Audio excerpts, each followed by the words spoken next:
Yo, it's Mike, and you want to get into film photography? Hell yeah, that's awesome. Welcome to the family.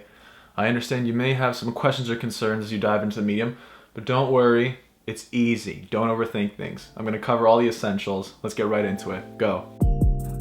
The pillars of film photography can be broken down into the camera, the film, and the exposure. Choosing your camera it's a big moment, it's a big step, but it can be a very, very simple decision. You have to ask yourself, why do you want to shoot film? Is it just for the fun and for the look of the film?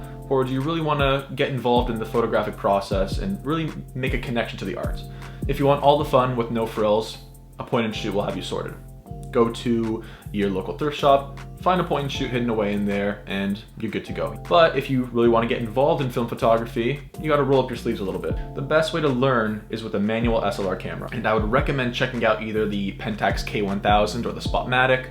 Check out the Minolta SRT series of cameras, and also check out the Canon FTB. All of them are reliable, all of them are cheap as chips, and all of them have light meters built into them, so you don't need to fuss too much when it comes to exposure. Regardless of your choice, all of them are gonna have amazing, inexpensive lenses you can pair with them, and they're gonna happily clack away roll after roll of film. And speaking of film, I'm gonna recommend that you start with the 400 ISO film. It's the most versatile film, it'll have you covered in the most varied lighting conditions. Now, whether you want to start learning film photography on color film or black and white film is your personal preference.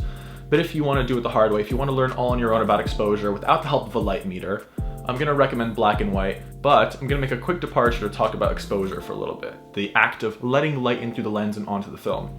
I'm not going to bombard you with verbal information. Instead, I'm going to tell you to Google something called the exposure triangle. It's the relationship between shutter speed, film speed, and your aperture setting, and how they all work together to create a properly exposed image.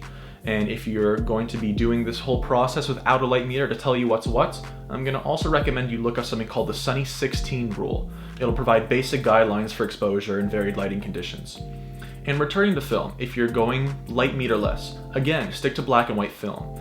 Film has something called latitude, and that's the ability of a film to stretch itself to compensate for too much light or too little light. The general rule is that film likes light. It can handle a lot of light way better than it can handle too little light. So if you're ever uncertain about how to expose your film, err on the side of light. It's always safer to bring in more light. And it's really that simple. Just 3 things to consider and you're on your way to being a stellar film photographer. Your first roll is obviously going to be the most frustrating and confusing, but don't get dejected, push through, and it'll be a breeze by your second and third rolls. It'll soon become second nature, and you'll surprise yourself with how capable you become. Again, welcome to the family. I hope it brings you endless joy. Thanks so much for watching. I'll see you all in the next video. Good luck and good light. Peace.